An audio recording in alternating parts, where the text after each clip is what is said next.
Good evening, everyone, and welcome back to Scarfey Talks Premier League podcast, Game Week 36 preview and 35 review. Obviously, you are stuck with me again. Harry is doing his GCSEs, so unfortunately for my co-hosts tonight, they have to put up with me for another hour and a half, as always. But it's a pleasure to be here with two returning esteemed guests to my side. John, good to have you back, mate. How you been?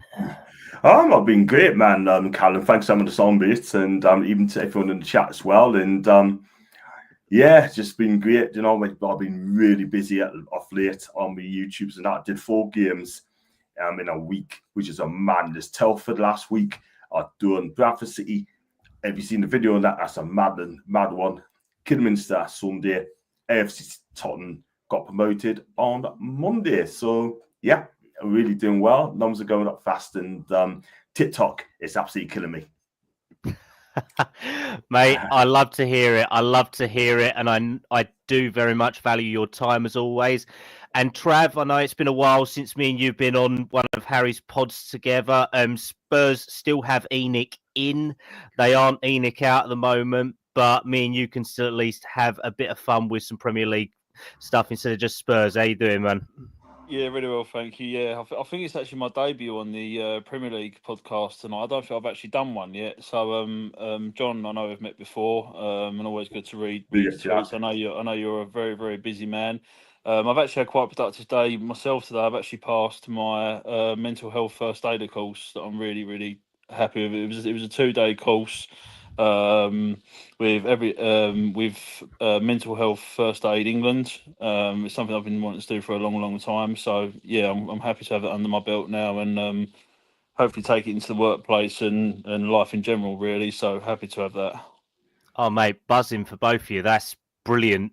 For you guys. I mean, I spent my day looking at ceilings that have had a leak and putting up garden fences. So I will take my invisible hat off to you, expose my bald head, and say congratulations for that. And so hopefully we can lighten your nights with a bit of Premier League review action and preview action, even though for at least Spurs it was a crap game. But let's jump straight into match day 35, and we're going to go straight up to the Etihad for not a bad result for Wolves, I would say. I mean, they did have their chances in this game. I thought that they had a lot of the ball at times, and they did have a couple of goal line clearances as well. So, Trav, I'm going to come straight to you on this one, mate. This was a Friday night kickoff. We all love a Friday night kickoff. It starts our weekend brightly for it. Spurs never seem to have them. Let's put it that way. It always seems to be everyone else. What did you make of this game, please, mate, and the result? I only saw brief highlights before. I didn't actually see the full game. I think Wolves have had a really, really good season. I think, I think they deserve some form of European football, whether that be Europa or even Champions League. I think the only downside to Wolves at the moment, obviously, with Manchester United sniffing around Cunha. I think if he goes, he could be a huge miss from the squad. The same as when Pedro Neto left Wolves to go to Chelsea. So I think if they can keep hold of Cunha, then that'd be great for them. Yeah, I don't think that's a bad result for Wolves. Obviously, going to the Etihad. The Etihad isn't the easiest places to go to, so I don't think a 1-0 score is particularly that bad. Obviously, Man City haven't been playing great and have been very off the mark as of recent seasons, and obviously where they've been finishing in the league. So yeah, obviously it's a 3-point game for City, but I don't think Wolves have been particularly that bad, and I think it's a great result to kind of hold your head up high and come away with from the Etihad. No, exactly, mate, exactly. And John, if I can come to you on this one, ever since Wolves got their new manager in, they seem to have gone from strength to strength. I know a lot of it's based on the back of Cunha's goals, but they have become a much more tighter outfit. They don't have these huge swings of conceding 4 or 5 goals like Ipswich, Southampton do. Do you think that they're ending the season strongly based on even this result as well, or do you think they'd have felt they could got more out of this one? I agree with you. They had a couple of chances, Wolves, but didn't take them. But when Vera came in, and I mean, Everton had missed the opportunity of getting him in the first place. I mean, they didn't want him, but when it came to Wolves, he has sorted things out. Like, he got on the back 3-4-3, and he kept the defense tight. I mean, attacking more and scoring goals as well. But like you said earlier, they weren't that bad. The problem is, just couldn't put the finishes away, and then De Bruyne took that chance and scored from it, and that's why City win the game. However, Wolves are a lot better outfit going forward, and I think it'd be interesting to see what happens in the summer when Cunha could be moved on. Who are they going to get to replace him? Number one. Secondly, who's going to come in? But you've got to get behind Vieira now if we also go move forward, because I think he's doing bits there. They have got a pop manager now. He's used to the city. The fans loves him, yeah, and also so he takes the players in the local pub when they win, which is a magnificent thing. But on the pitch, I mean, if Cunha behaves himself, right? If he did behave himself, they would win more games. I mean, the games he's missed, Wolves has missed him. But I think Wolves are a much better side. They're playing some flowing football under him. And I'm really looking forward to see what Wolves does next season, man, because I think there are two bits of this football club. Yeah, no, exactly. I mean, it's always questionable when you've got Man United sniffing around when they haven't got a pot to piss in, let's put it that way, in terms of finances. But when you do have someone as good as Cunha, you kind of hope that if you can get the funds in to replace him, it is put to good use. Trav, if I can just come back to you on this one, on the last point. Kevin De Bruyne stepping up, doing the business again for City. He was quite quiet in the game, but then he did step up when it mattered. Do you feel that this might be his last goal in a City shirt? I wouldn't necessarily say it'll be his last goal in a City shirt. I think he's a massive player for Manchester City, and I think he's going to be a legend at the club. It's as simple as that, really.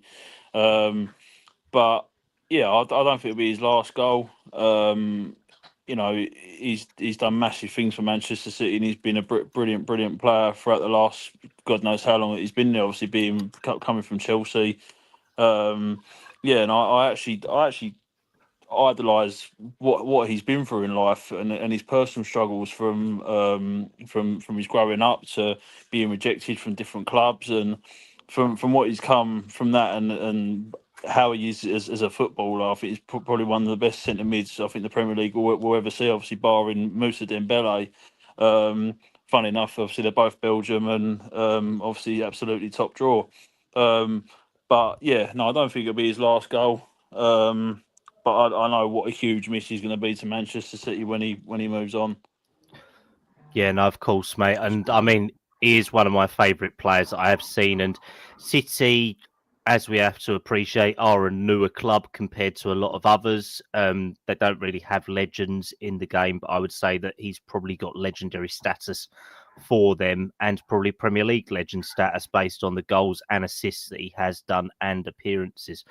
Right, let's jump down to the Midlands now, and we go to Villa Park. And this was one of our early games on Saturday, and it was a 12:30 kickoff. Sorry, and Fulham travel up from West London, and it ended a bit of a drab game in 1-0, to be honest. This one we was all quite buzzing about last weekend, thinking that there was going to be a lot of pressure on Villa to get a result, also for Fulham to try and chase into the last European spots that are up, either in Conference League or Europa League, because I think Champions League's a little bit too far for them. And it was an early goal, let's put it that way, a 12-minute goal from Tillemans that kind of sealed it. And I think Villa kind of closed up shop and went quiet on this one. So, John, can you give me an overview on this and give me some highlights of it, please? Yeah, I mean, Villa, needed to win that game on Saturday against a very good Fulham side, which is really exciting side of Marcus Silva. And they got an early goal, and but they had to bounce back after that defeat in the FA Cup last week, which is unfortunate. But I mean, United's done a good job as well, as you know, and got a goal after 12 minutes, and then Ollie Watkins should have made it 2, and which he failed to get a size touch as well.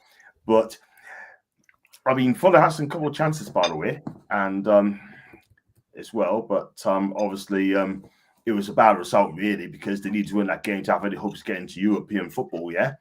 But Villa dominated, by the way. They dominated the game, to be fair. And really, I'm not going to lie, but Martinez, they didn't really trouble him, didn't they? Do you know what I mean? I'm not going to lie.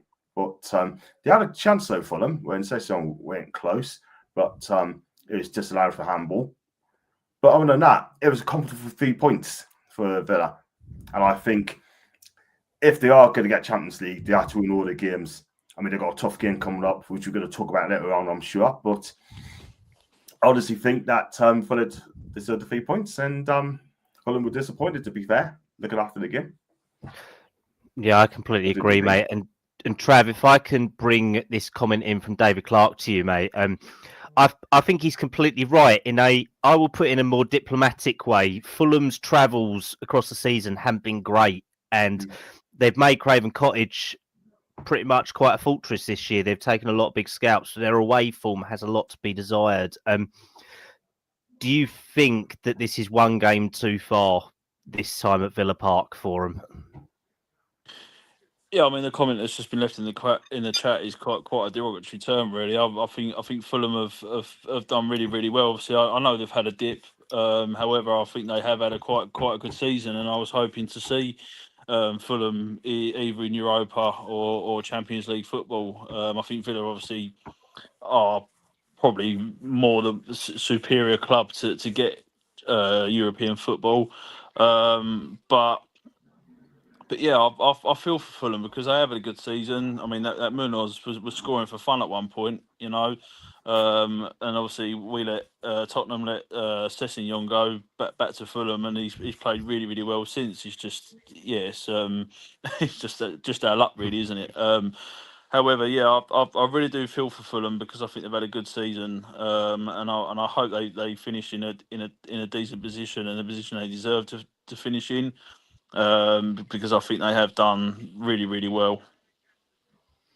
Yeah, no, I think it's just a little bit too far for them. The players that they did bring in have done well, but they have had this dip, and that dip has eventually caught up with them. John, if I can bring it to you, this comment by David Clark as well. Villa has a real coach, so I'm guessing Unai Emery quite high on his expectations. Marco Silva not so much. Do we think that's fair, or do you think it's going too far? I think Unai Emery's a very good coach. He really is. Look at what he's won. Oh, also went close, by the way, twice. Declan Rice had a header went past the post, and Donovan made a great save as well. So from the same player, but Arsenal's on top in a minute. What a shame that they're still 1-0 down. Let's put it that way. Come on, you was never going to get me or Trav to say, "Come on, Arsenal," was you? No, definitely not. Definitely not. I mean, what? I know you don't drink, but I mean, Jesus, what shit have you been smoking if you expect us to bloody go? Yeah, come on, Arsenal. Can't say that. Nah, it's a purely a Tottenham channel. Go on, Spurs. Not tonight. Tonight is a neutral channel when it comes to the Premier League. When it comes to Champions League, we're allowed our own views. Exactly. Yeah, barring Arsenal. Yeah. We can talk about Newcastle all night long if you want, John. That's absolutely fine by me. well, no, because they fucking beat us twice. I ain't talking about that shite again. Hey! I've already lived it twice. I'm not living it a third time. Right. Let's get not. Let's get down to it, man. Yeah, let's get back to it, mate. But yeah, so obviously we're quite high in esteem with Unai Emery, but I think it's quite a little bit unfair on Marco Silva. I do think he's a decent manager, to be honest, don't you? I do, 110%. I mean, he's done a fantastic job at Fulham. He got them out of the Championship, and he's kept them up as well. Not just he got them up, he kept them up as well. Get some good players in to play football the way he wants to play, and it's exciting to watch under Silva. And like you said, the problem is, I mean, Fulham could be waiting a little bit. because maybe they look a bit jaded. They've got some good players there. I mean, Leonard's a good goalkeeper, and they also got Iromi. You got Arobi as well. He's done well. I mean, you got Jimenez. I like Jimenez up front. I think he's still a quality player, even though he's 33. I think he's really good. And end of the day, you just don't know what Fulham's going to turn up. But one thing I do know about Fulham, they beat us twice this season. But all I can say is, you're right, it's unfair on Marcus Silva, because I think he will get picked up. I mean, the question about Fulham, has he taken that football club as far as he can? Has he taken it as far as he could? Because where can Fulham go? Where can he go with this football club? That is the problem. I mean, is he going to get him to the FA Cup final? Can he get him into Champions League? Can he get him to Europe? You don't know. That's the thing. I mean, Barney in the chat said they're inconsistent. That is the thing. They can be inconsistent, Barney. That is the thing. So, yeah. Well, seeing as Barney's has just joined the chat, we will move on because don't really need to keep talking about Fulham, do we? No, I think it's only fair. Obviously, David Clark said Arteta has said Arteta spent north of 800 million and won one FA Cup, and that was with Villa coaches players. So I'm guessing that's a transfer from Emre to Arteta straight away, picking that up. Barney is in Spain at the moment on holiday, so have fun out there, Barney. I know I was texting you at the weekend, and it did look nice where you was. Absolutely. Silver, more like aluminium, or as the Americans put it, aluminum. What's a load of bollocks that is? So I'm guessing that's more on silver. What a save, Donnarumma. What a save. So, yeah, Barney said about too inconsistent and sometimes wonder if he's taken as far as he can. Well, there's got to be someone to actually replace him, Barney, as well. But it's got to also be saying whether the club are willing to put the money in to take you to that level, or whether they just stagnate like other clubs do in the Premier League. I think Fulham would. I think Fulham would do that. I think their ownership would do that. I mean, they got William back. I mean, how old's William now? Was he 37, 38? You know, and he's still, you know, he's still a good footballer. I wouldn't say William's bad. But they are the sort of club that would get the backing from their owners. But we won't go into the conversation about the backings from owners, because I'm sure we could all go on forever. Oh, yeah, no, I can't live through that. Not yet. We'll do that in a little bit.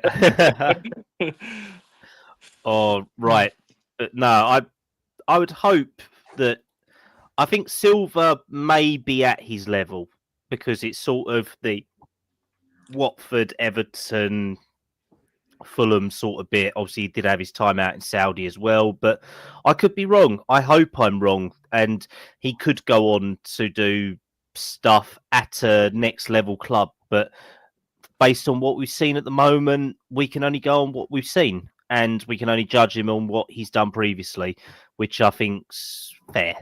And we have to be honest, Fulham have been inconsistent this year, but if they could get a couple more players, probably another top goal scorer, another centre-back, maybe a younger winger. I mean, I love Willian as a player, not after what he did for Spurs or to Spurs, but I do like him as a professional. I just think that maybe it's going to need to be something different. So we shall see for Fulham in the next coming months. Right, let's jump to Leicester. And I mean, fuck me, this was a game that was a dead rubber and then some. Let's put it that way. It was Leicester versus Southampton at the King Power Stadium, and Leicester did run out 2-0 winners. I don't think it made any difference whatsoever, maybe apart from a little bit of Leicester's pride. This one did have its moments, and Trav, I'm going to come to you on this one because a referee, Mr. Webb, who was making his debut, went down injured on the 20th minute after a head injury with Ayew, I believe, in there. He was subbed off. We ended up with a fourth official putting his boots on and running up and down for 90 minutes. And it was a decent day for Jamie Vardy in terms of his impact with the goals and helping the referee as well. But this game, it didn't really have much to it, to be honest. I kind of expected even Leicester to beat Southampton. But give me your thoughts, please, mate. Yeah, it's a bit of a snooze fest, really. I mean, but both teams have gone down, haven't they? So I think it's kind of like one of them Sunday League matches where, you know, one team just wants to beat the other team just for the sake of winning, really, you know. But yeah, I didn't see much of the game. It's good to see Vardy obviously get his goals. Obviously, I know he will be leaving Leicester at the end of the season. I think there is talks of him going to Wrexham, I think, or something like that. So it's good to see that he's not obviously finishing his footballing career. So yeah, it's just one of them games that I think was just kind of pointless, really. Obviously, with both teams being relegated. Yeah. No, that's fair, mate. And John, obviously, this was one of the first times that Leicester have scored more than one goal in a game as well. I mean, Jamie Vardy still doing bits, like Travis has said, and Rude getting a win under his belt. My question bases on, do you think that Rude will be in the Championship with Leicester next year, or do you think they will make a change to their management structure? To be quite honest with you, I think they're going to make a change, to be fair, because I don't think Ruud van Nistelrooy, I mean, is doing it in a minute, like, do you know what I mean? But Simon Jordan made a good point, and he said that the reason Leicester got him because he got the wins against for United. That's all it is, yeah? Got the wins for United, he's got him the job for Leicester City, yeah? What they really need is someone to come in and get Leicester City out of trouble, yeah? Out of the Premier League. Now, Ruud van Nistelrooy is still going to be that manager. That is the thing. And the hardly win games, right? I mean, the losses is incredible, right? I'm not going to lie, but at the end of the day, I mean, they are where they are. And he has to really improve them. He's a lovely guy. I see his press conference. He's a lovely, lovely guy. However, right, I mean, we played them at the Kim Power. We absolutely cooked them. It should have been 6 or 7 or 8. Yeah, we were superb. I didn't realize that great, but Leicester were very poor on the day. But for me, if Leicester are going to get back into the Premier League, they need to get a young, hungry manager that knows the Championship, that knows the English game. Yeah, I mean, they got lucky with Maresca. Yeah, they got lucky with him, but I've heard today that Liam Manning's been linked with Leicester, Bristol City manager. He's done a fantastic job. Liam, if I was you, my guy, stay at Bristol City, yeah? Give it one more year, right? What they've gone through, they stood by you when you lost your baby boy, which way back in September. God rest his soul to Liam Manning's newborn Ben, right? I was in tears. I heard the news. However, that I think he'll stay at Bristol City. I don't think he'll move to Leicester, but they need someone who's going to come in, and I don't know who's going to come in and take Ruud's place. And another thing Leicester's got is the PSR. When they went up to the Premier League, they got done by PSR, right? But they got away with it. They could get points deducted in the Championship because the Football League haven't forgot Leicester about that, you know. Yeah, that was an overarching issue. I mean, David Clark obviously does live in Leicester and has links with them. Apparently, Spurs put in a 13 million bid for a young 16-year-old called Jake Evans. He's going to ring a youth coach up for us. So if you do hear anything, David, send it my way and I will corroborate that on the Spurs side to see if it is true. An interesting one with the fans turning on the sporting director, John Rudkin, as well. Trav, if I can come to you on this one, I mean, and I know we're covering a lot more on Leicester because I've done a lot on the pod about Southampton, and they could still get Derby County's record, which I really will laugh at. Let's put it that way. But with Leicester, what's gone on with this club? Because they was like the dream club a couple of years ago, and now look at them. It's all gone, hasn't it, mate? Yeah, I'm trying to remember who was the actual manager of Leicester before Ruud took over. I do know Steve Cooper. Lee Steve. Cooper. Steve Cooper. So he come from Forest, didn't he? Yeah, Cooper got sacked by Forest and then went to Leicester, and then it was Maresca before that. I think for me personally, I think it kind of boils down to, and I think Tottenham can relate a lot with this. I think a lot of it boils down to the management that are in charge of these clubs, and I think the style of football that they want the teams to play. Because let's face it, they have got quite an attacking side. And obviously, I know Oliver Skip went there. He's not really had much of a look in. I don't know why, because I personally thought we should have kept him at Tottenham because I thought he was a very good squad rotational player, and obviously Harry Winks there as well. So they've got two really good players there that could have played really well within that midfield. But for me personally, I don't know, but I think me personally, it kind of falls down to the management and what style of football they want to be playing. Because I don't want to keep relating back to Spurs, but it's a very good example because we had Mourinho, we had Conte, we had Poch, and now we've got Ange. When you look at the style of football, it is completely different. We still play from the back. I don't know how many teams in that Premier League, even Leicester, play from the back. So I think a lot of I think it's tactics and etc. and stuff like that, which is what has caused problems within Leicester. As John pointed out earlier, I think Ruud van Nistelrooy only got the team got the job at Leicester City because of the wins that he was getting at United. I don't think he really hit the road running at United with the wins and the expectation and stuff that club actually wants.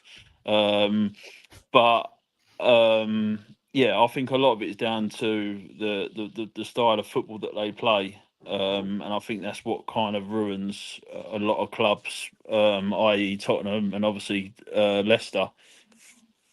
Yeah, no, it's all about a clear identity, and I think that they do struggle.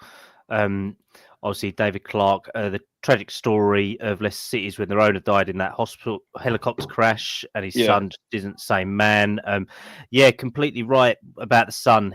From what I've read on the Athletic and different bits about Leicester, the son he's just not interested. He'd rather focus on the airline that they've got their money in, and that's probably his main interest, to be honest. International travel. I think that I was thinking that, to be fair. About what David just said, I think that's had such a detrimental effect on the club as a whole, with the financial situation, and obviously focusing on what players they need in and what players they need out. I think that has probably got a lot to do, apart from the style of football that they played, to why Leicester are in the position that they are in. Yeah, I think as well, the old owner, the dad, he was a football man. He loved his football. That's why he bought Leicester. That's why he got involved with it. And when he did unfortunately pass away in that tragic accident, the emphasis just went away from the club. That's why they started dropping down. Claudio Ranieri did leave the club, got sacked, and then they went through this manager merry-go-round. I mean, it was good for them to get back to the Premier League, but I just don't think they was prepared for it. And a lot of the squad they did have, let's put it this way: Connor Cody, wrong side of 30. Jamie Vardy, still doing it, but wrong side of 30. Jordan Ayew, he's never been a good player. Anywhere where he's been, he's always been a pain in the backside. James Justin, debatable. Luke Thomas, good youth prospect, but time. Wout Faes is just shockingly shit. Let's put it that way. It's just a crap college chili, by the way. Fucking hell, that don't even help.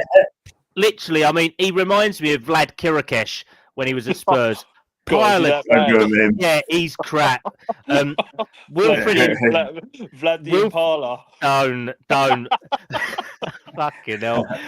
Wilfred Ndidi, I used to have some faith in, but I don't anymore. Oliver Skip did actually start this game, but got taken off. Bilal El Khanous, decent young player, but still judging or still verdicts out. And Casey McAteer as well, someone who they had high hopes for and hasn't really done that much this season. But no, so David Clark summed it up. The Sun has taken over. Just not just the company, the football team, and Rudkin has done a terrible job. And that clown of a coach fell out with Winks and ostracised him from the squad for 4 months. Harry Winks, still a professional, good player. That's the thing, David. And you know from watching Spurs, Harry Winks was never the great. Has never been the greatest of players, but he always did put his heart on his sleeve when he did play for Spurs. And I thought we did well to get a move to Leicester at the time. And he did have a very good season in the Championship last year. So let's see how it does go, whether he can earn a saving grace out of that team or not. Interesting one. I haven't watched a lot of Skip this year, so I don't know. But Skip has been a complete joke this season at Leicester. David, if you can give us your thoughts on that and some reasoning behind it, I'm sure me and Travis can jump in with you on that one, mate, when we cover more games later on. Right, let's go to Everton. One of the last games at Goodison Park this year. This one I was listening to on the radio, and I mean, this was a very, very good game to start off with for Everton. And I actually really enjoyed listening to it because Beto was very quiet on the goals leading up to this. He'd not scored in about 5 or 6 games, then got a very decent goal. Dwight McNeil got a nice goal from outside the box. And then Enciso, who is on loan from Brighton, stepped up just before half time. And then George Hurst equaled it up on 79 minutes to give Ipswich a draw away from home. And I think that David Moyes would be quite annoyed about this. I'm not going to lie, because Everton did dominate this in major parts. John, can you give me your thoughts on this one? Because I thought Everton should have wiped the floor with this lot. Let's put it that way. Missing chances again, isn't it? It's as simple as that. And that is the thing. And as a worry for, I mean, whenever when 2 goals up, I thought it looked really, really comfortable. Do you know what I mean? I expect them to get more goals than that. And, you know, David Moyes, how he sets his teams up to make it hard to beat. And they should have been comfortable. But you're right, they should have got more goals. The problem is, it's just not taking them, yeah? But Ipswich had 5 shots on target, something like that, and scored 2 from it. Do you know what I mean? But getting a goal before half time must have boosted Ipswich as well. I know they're relegated, but they'll look good for next season, by the way. And but at the end of the day, right? I mean, you've got to beat teams like Ipswich who are struggling in the Premier League, yeah. And Everton could have gone on a high playing their last. Is that the last game at home, or they got another one to come, haven't they? I can have a quick look. Bear with me. Should have got another one. It's their last game at home, I think. Well, then they're going to be even more pissed off with this. Let's put it that way. Well, that just rubs salt in the wound. That's not good. That ain't good at all. But one thing I'm going to say, yeah, they should have won that game by more. That is the thing. We got to play them as well on the last day of the season. So, and as I look at it, they got Southampton May the 18th. By the way, they got Southampton May the 18th. So well, then they've got to win that one. If they don't win that, that is literally like Laughing Boy show. Let's put it that way. Absolutely, absolutely. They don't want to lose that game. But like I said, I mean, Everton thought they played like they were on the beach. I'm not going to lie, allowing it to get back into the game. But it doesn't really matter because they're going to finish with the table anyway. I mean, Everton's not going anywhere. But what David Moyes has done, he got the club from 17th into comfortable mid-table, and he's done a fantastic job. No, I think that's completely fair. Trav, if I can come on to you in this one, mate. This game had enough yellow cards in it to save my life, to say the least. I mean, I don't know whether you've seen any of the highlights of this game or listened to any of it at all. Yeah, I actually watched the game. I don't know why, because I knew exactly what was going to happen. Yeah, and the fact it had more yellow cards than whatever, it just sums the 2 teams up, really. And I think they were both just completely desperate for a win. I would personally rather see Ipswich up, then Everton. I personally cannot stand Everton for the life of me. I'm glad Dan's not on with us tonight then, because I wouldn't be public enemy number one with him tonight. You would be. Yeah, I find them a really like they're really annoying club. I don't know why. It's just something about them I just don't like. But yeah, they both needed a draw. They both needed a win. Whatever, it's just another one of them games where you wish that these teams weren't even in the Premier League.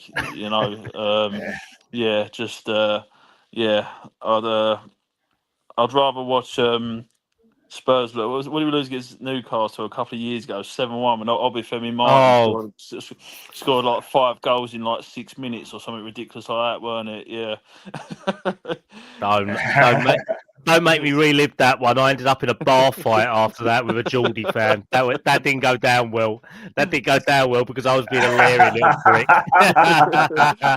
Oh, don't. But John, if I can come back to you again, Julio and Cisco, probably one of the only bright sparks of this Ipswich season. I know he's only been there since January, but he has popped up with some magic moments for them alongside Liam Delap. Do you think he's got a big season ahead of him with Brighton next year? Because he has done it a couple of times for them, and the only reason he left was because of game time. Just as though PSG's just scored. What a strike for Fabregas. 1-0 PSG. What a hit. What a hit. Game's done. Trav, you look like you're enjoying yourself, or you're taking a very suspecting shit on the sofa, mate. So I think you need to maybe sort that one out. He's hit that like a rocket. What a hit. It was some goal. Game is Go on the PSG, set them red flares off. Yeah, up them, I hate Arsenal. They're not setting off flares. Come on. PSG set off red flares. Not a touch, steps out. Oh, what a hit. God, he's hit that like a rocket, isn't he? I do like it when we have live games on. It does give a different impact to this. I mean, we should just be reviewing this chap. Should we do a watch along instead? I don't think Harry will like it, but we could do a watch along. It could not happen. It could not happen to a nicer club. I love seeing this lot get beat. Honestly, it really, yeah. I don't know if you guys have seen as well. They're obviously playing at the Parc de Paris. Is it Parc de Princes today or Parc de Paris? Parc de France. Parc de France, yeah. And I saw that Paris PFC, who are their local rivals, are getting promoted next year. There is literally a road in between the two stadiums, and then their stadium is like the size of Goodison Park. It is massive, and then you've got PSG's ground as well next to it. I thought, what the hell is going to go on when these two get together? Are they just going to fight over pavement or something like that? It'd be fucking brilliant. All right, so I am just. Yeah, but you're on about Ariso. Yeah, I think. Yeah, and Cisco. Yeah. I think he needs to go back to Brighton anyway, and I think he should give him another chance because I really like this guy. He works hard for the team. He's skillful, eye for goal, tracks back, and I didn't understand the first place why they got rid. Mm-hmm. No, I ask the question: Do you think that Arteta's job will be at threat if they lose this? If I was an Arsenal fan, he should have been sacked. Yeah, I'm not a fan of him at all. Not for me. Oh, they can be in danger. Oh, this could be two. Oh, true again. I don't think his job's at risk because he's good mate. He's good mates with Josh Kroenke, the co-owner with the son and all that. So I mean, my brother's an Arsenal fan, so I have to live with that. And he does speak to people around the club, and he says that literally Arteta's got a safety get out jail free card and all that. He is protected. So I don't think if he's going to go, it'll just be for this, because they'll say, well, look, this is the furthest we've got in the Champions League for years. Mm-hmm. So they'll just think that they've got to go next year again. So it will be interesting. But if we win Europa, we've actually technically had a better season than Arsenal. We're 17th in the league. Oh, Trav, we can't go on that one. Our season has been fucking shit, and I will. The amount of sleepless nights, the podcasts that I've shouted on and had arguments with people on, and gone through, and I mean, literally, I've had so many people tell me to go fuck myself this year because I backed Ange for so long. It's unbelievable, and I don't think I can live with another season like this. Let's put it that way. Even if we win the Europa League, I don't think it will help us. Let's put it that way. But as we are on the topic of Arsenal, let's go to the Emirates. We are going to the Emirates, and it was a very respectable 2-1 win for Bournemouth, who have surprised a lot of people this season, who have done very well this season, and did beat a first team. Pretty much. What happened there? Jesus Christ, what happened? Just my phone went off. Sorry. Fucking hell, John. What have you got on your phone that makes that sound? Don't know. Don't know what happened there. John, do we need to give you a little bit of alone time, mate? Do we need to let you go and have 5 minutes to yourself? No. John just came off, sort of thing. It just happened there. You've gone bright red, John. You've gone bright red. What are you doing, mate? You've gone bright red. Am I? Man, you gotta give it that huck. I think so. Oh, no, don't say that, Trav. Don't fucking do that. You'll make me go bright red. Oh, right. Oh, man. Oh, right. So, Arsenal went with a lineup, and I will just read the lineup out for you from the weekend just to show how close it was to their first team. They went with Raya, White, Saliba, Kivior, Skelly, Odegaard, Partey, Rice, Saka, Trossard, and Martinelli. That is pretty much their strongest first team that can be played at this moment in time based on injuries. Obviously, Arsenal did take a early lead before half-time with Declan Rice on 34 minutes, but Bournemouth then turned it around through the centre-back that everyone in Europe wants in Dean Hulson on 67 minutes, and then their replacement for Dom Solanke in Evan Nilsson on 75 minutes, who has had a very respectable season around injury. Trav, I'm going to come to you on this one, mate, because I know you will relish this. Did you watch any of this game, or if this was on in your house, would the TV be launched out the window? No, I actually watched the game because I actually predicted the score before the game even started. I think Bournemouth have been absolutely superb all season. And I've been saying for quite a while now, if we was to sack Ange, I would absolutely take Irolia all day long as the next successor at Spurs.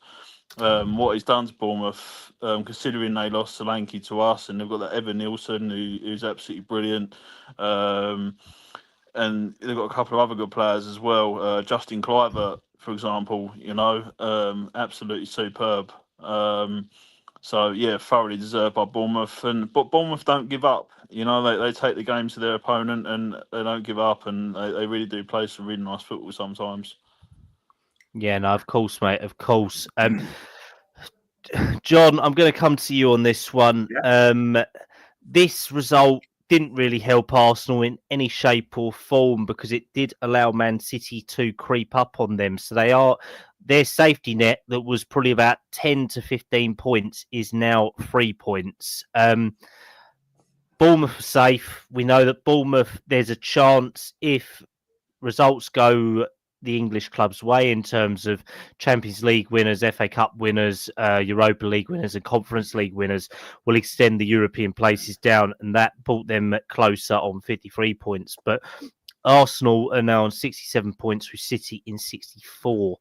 That's probably getting a little bit tight for them at the top of the league. Well, second in the league, because they're not going to get top.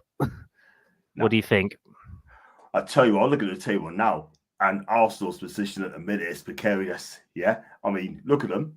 Okay, they've drawn too many games to be Lightning, by the way. Man City, right? People say Man City were finished. Yeah, absolutely finished. Look where they are now.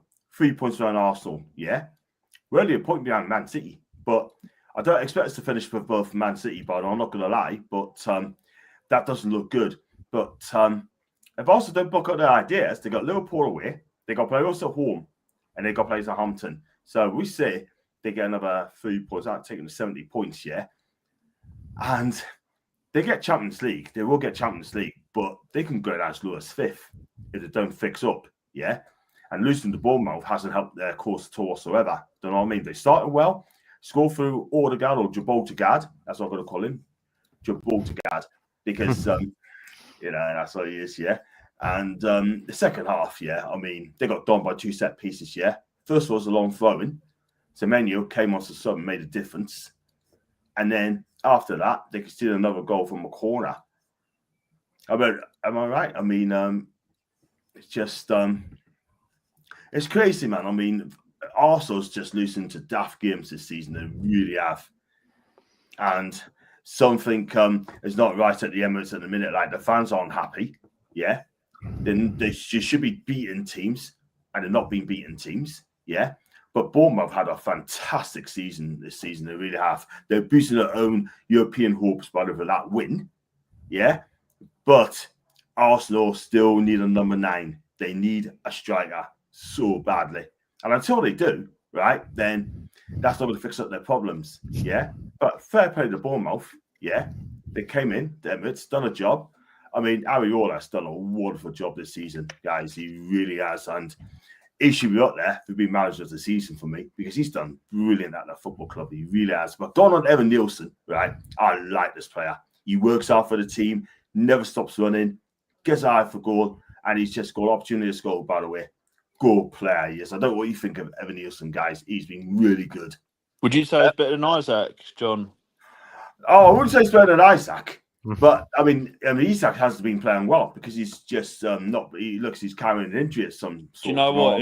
If someone come to me and said we want 50 mil for Alexander Isak, I'll take the hand off. I think he's absolutely incredible. That footballer, such a good striker, and he's got the right midfield behind him. You know, I think your midfield is absolutely your whole team. Ramirez, Tonali. Mm-hmm. What's his name? Joe Linton. Joe Linton. Yeah, you have got such a good team, and I hate playing Newcastle. I really do, because you've got a really, really good squad. And your fans are fantastic. Yeah, thank you very much. I mean, did you say 50 mil or 150 mil for Isak? If someone said to me 50 mil, I know it's unrealistic because he's worth a lot more than that. If someone said to me, that's the sort of money that Daniel Levy would try and put up for Isak. I know that's what I mean by unrealistic. I forgot to mention the part of Daniel Levy. Yeah, fucking Daniel Levy, Donna Kallum, Rebecca Capelhoon, and that bloody idiot Matt. Kallum, you missed it the other night. I don't know if you was listening to the podcast. I can't remember who was doing it now. Oh, it was Ian. It was Ian, wasn't it? With Ian, that's it. Yeah, and someone popped up at the bottom. I am Donna Cullen. They always come on Park Lane. It was the YouTube page, and I was actually wetting myself because Ian was going Donna Cullen. I was like, no, Ian, it's not, mate. No, Ian, don't worry, mate. It's I do love Ian though. I have to give it to him. He's brilliant, absolutely brilliant. Oh, you've got some good Tottenham podcasters out there anyway. They're really, really good. I mean, you've got a couple of big ones as well, which is great. And I can't compete with podcasting now. That's why I do my vlogs, and I'm really enjoying it. So that's for another time. But yeah, I mean, Bournemouth, they're a really good side. And I think what they'll do with Ariola next season, I hope he stays. I think he'll stay. He'll definitely stay at Bournemouth. Yeah, probably give it one more year and see how he does. But at the minute, I think he wants a new challenge. He's a young manager. I think he'd be picked up by maybe some Spanish clubs as well, by the way. You never know.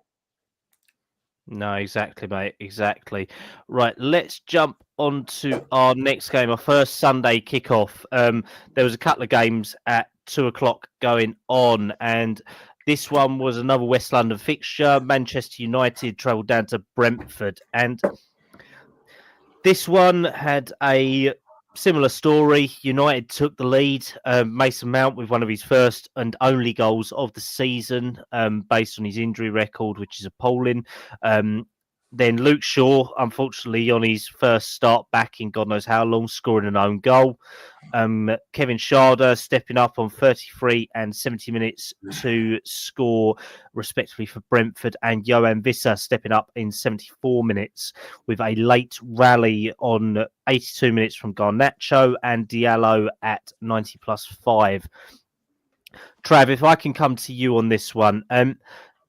This one should have been put to bed a lot earlier by Brentford, in my opinion, to be honest. Don't get me wrong, it's if you said to a neutral, a 7-goal game, like last night's Inter Barcelona game, you'd be over the moon with it. But with this from a Brentford point of view, I don't think this is as good as they would have thought it, especially as how poor United have been all season.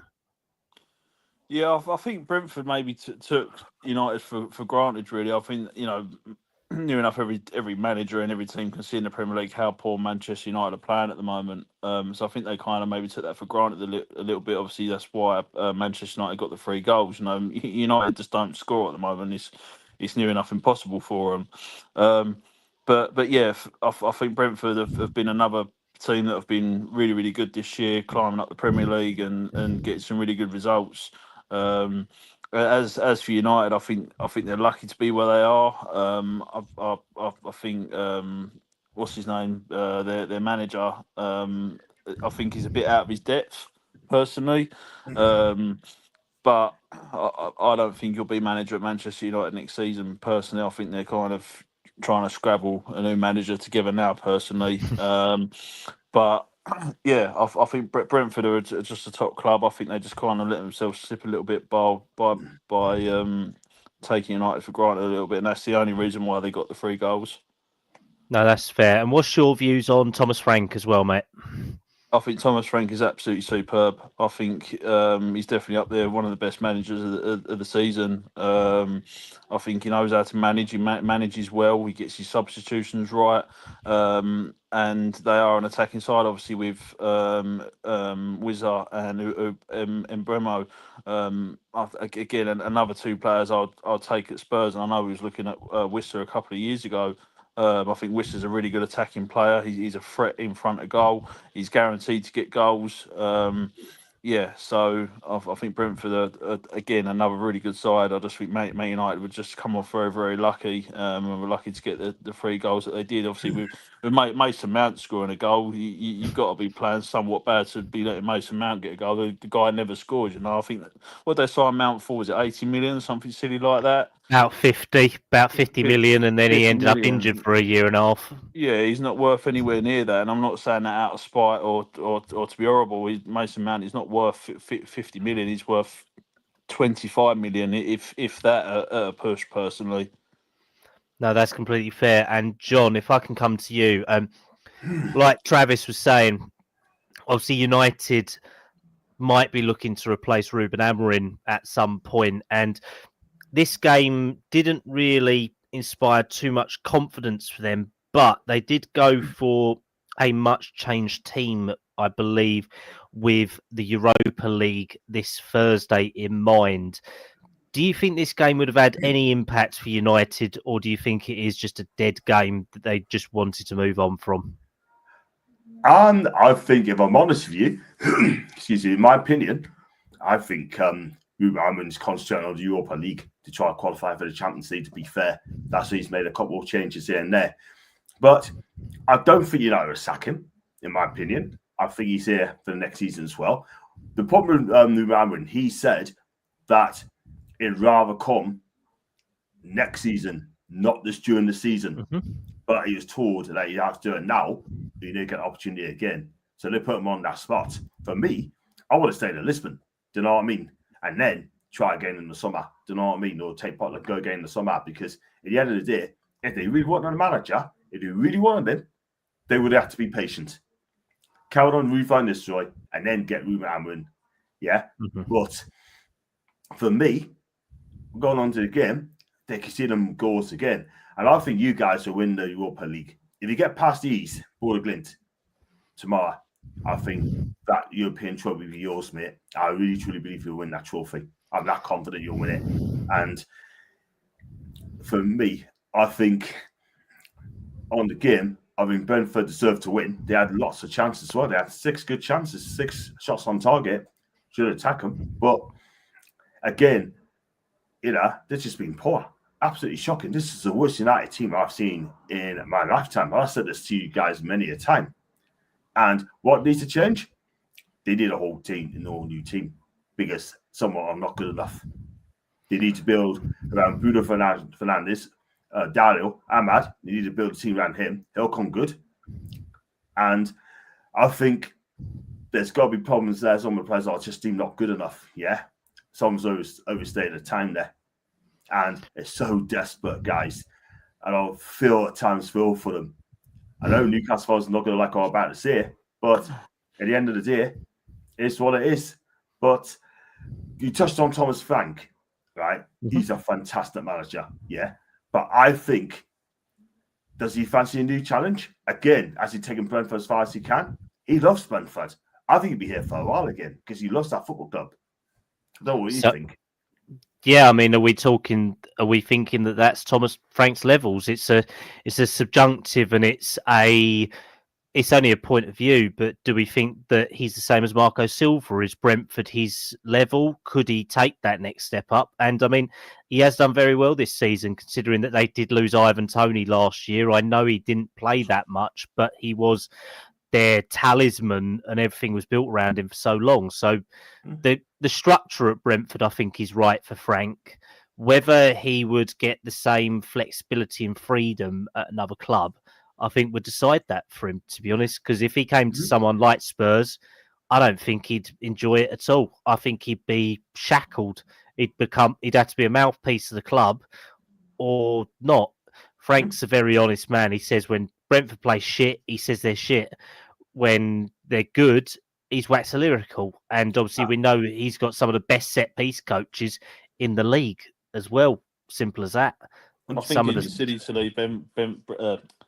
leave Brentford personally. I think if Daniel Levy started approaching Thomas Frank and said, we want you at Tottenham Hotspur, I think he'd be a very silly man to leave the club and come to Spurs. I totally agree with that, because at the end of the day, he's not a yes man. Yeah, he wants to have full control, which I think he's getting at Brentford, right? He says that how it is. And what Daniel Levy doesn't want is another Conte. Well, Conte had to come out and said that Conte rant. Yeah, he had to burn himself out of the club. Yeah, we look at your club, right? You miss opportunities, man. You don't give managers time. Conte at Napoli going to win the title. I hope they do. Yeah. You got Nuno Espirito Santo, yeah? You had him, yeah? Sato after a couple of months, yeah? Look what he's doing at Forest, yeah? Then you got Jose Mourinho, right? At Fenerbahce, okay, going second. But when he went to Roma, he won the Europa Conference, yeah? With Roma, yeah? You have some damn good managers there, but Daniel Levy is the big problem. You're not giving managers time. That's your problem. Exactly that, John. I think for when we lost Pochettino, it literally broke my heart because of the. I suppose I did have a bit of a.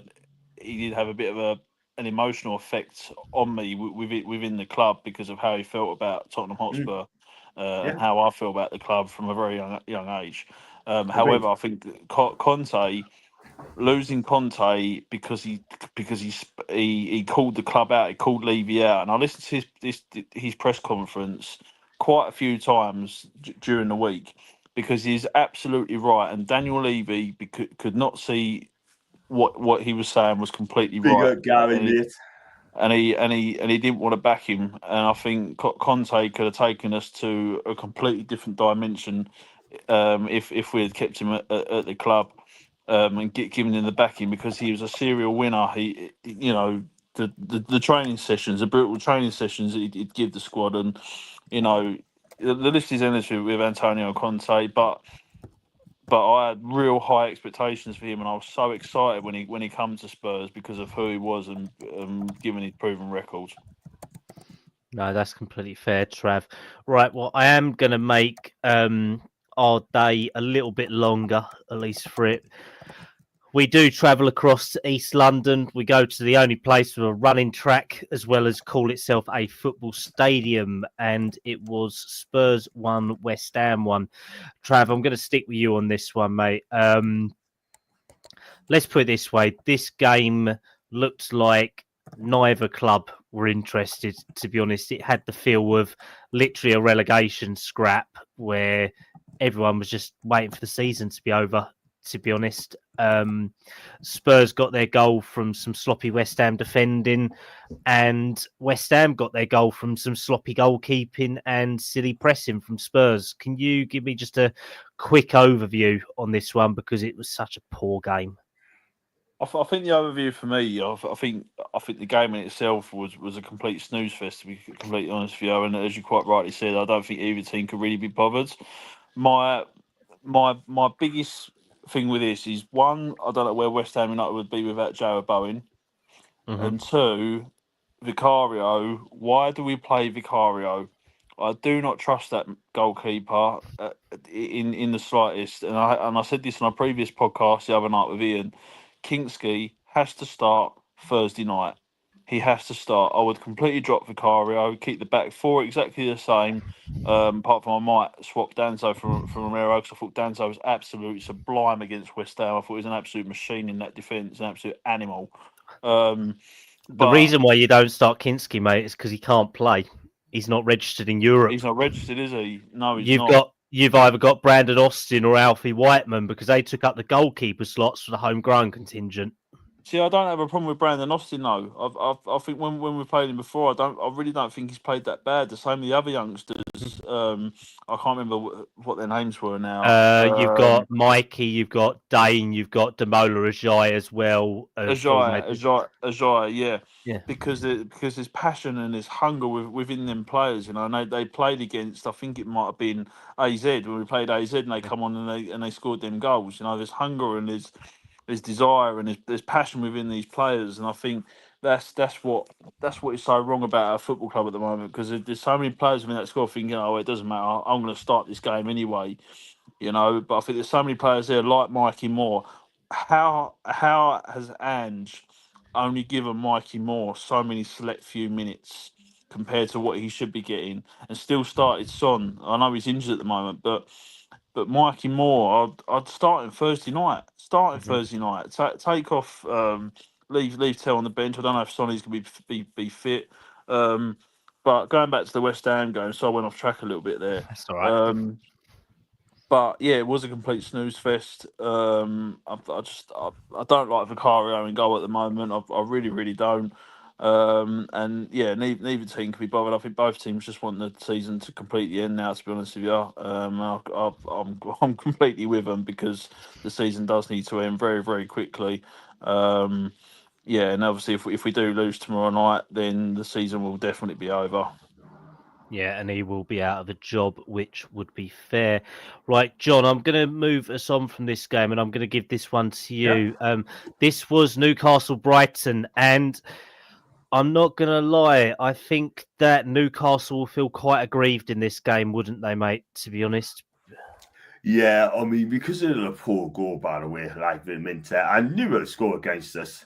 And it's not the first time he's done that, but that's twice he scored against us now, believe it or not. I'm not going to lie. But we should never got rid of him. But I tell you what it is, so I blame the Premier League for this and PSR. I'm not going to lie. But it is so frustrating. But Newcastle had a couple of chances as well, a couple of penalties being denied as well. Let's be real about it, right? I mean, Joe Willock was a dive. I'm not going to lie. Then Anthony Gordon tried to win a penalty. That was the right decision. That's just outside by millimetres. Then we got a penalty. And we got a penalty for a handball. But we could have won it.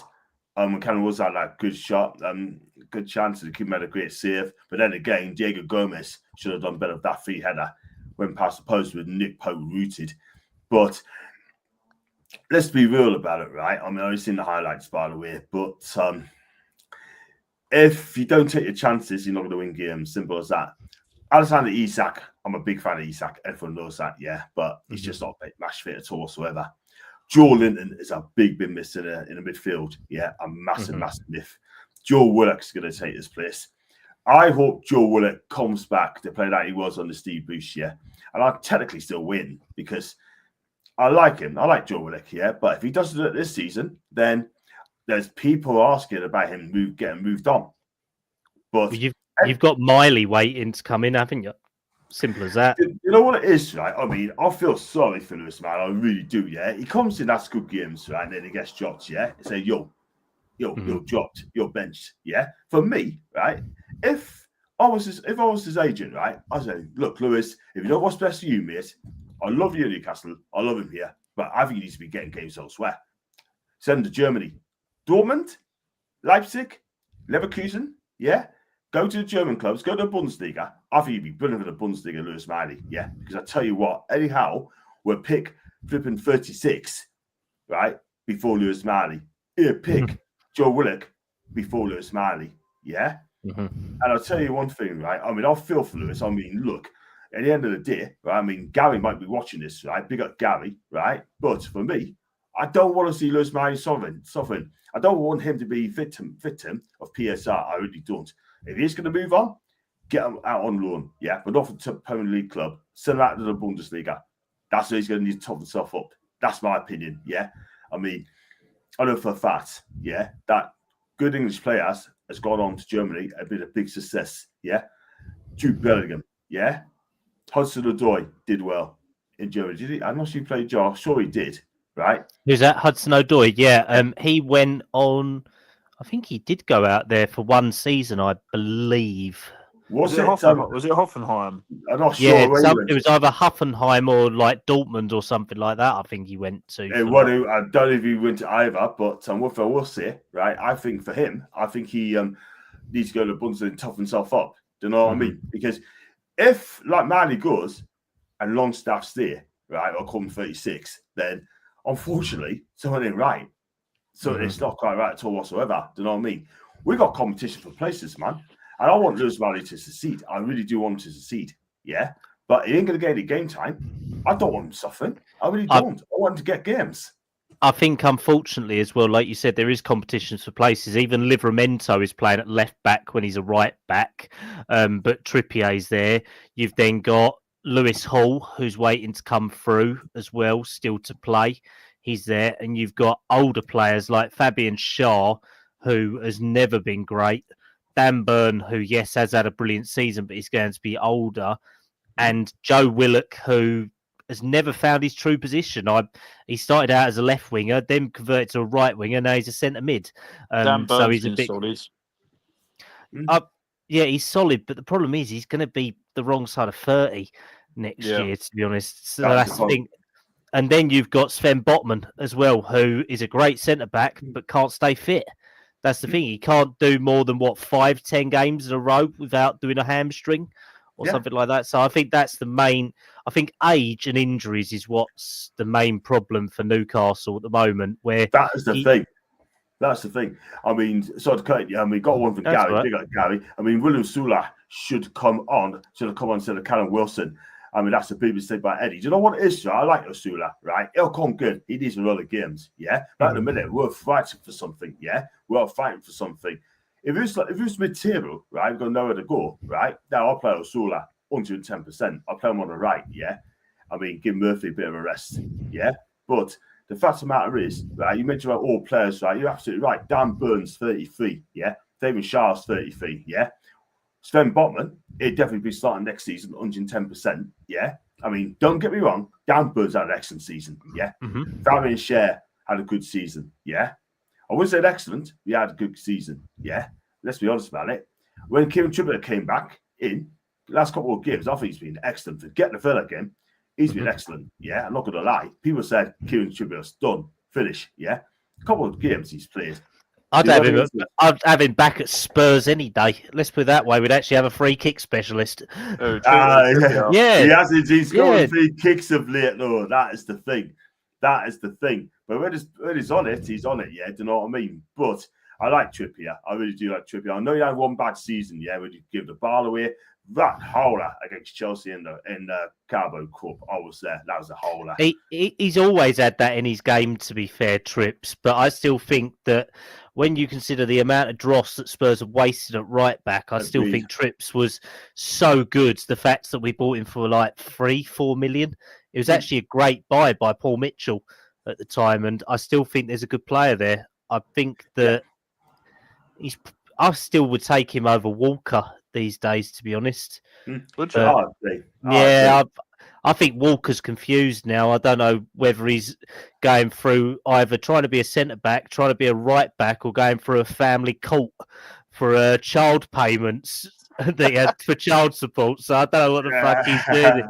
He's too busy trying to find out where he's putting it from one day to the next. So let's put it that way. He's at AC Milan for a reason, though. That's all it is. He's I'd go for the latter of that, I think, Kallum. Yeah, do you reckon Italy has extradition laws or not? What do you reckon? Yeah, do you think they could do you on? Do you reckon they could do you on extradition for child support? I reckon so. Lock you up and throw away the key, yeah. Oh, but right, let's jump onto our final game of the Sunday, and this was a big one, and it had a lot of surprises come out of it.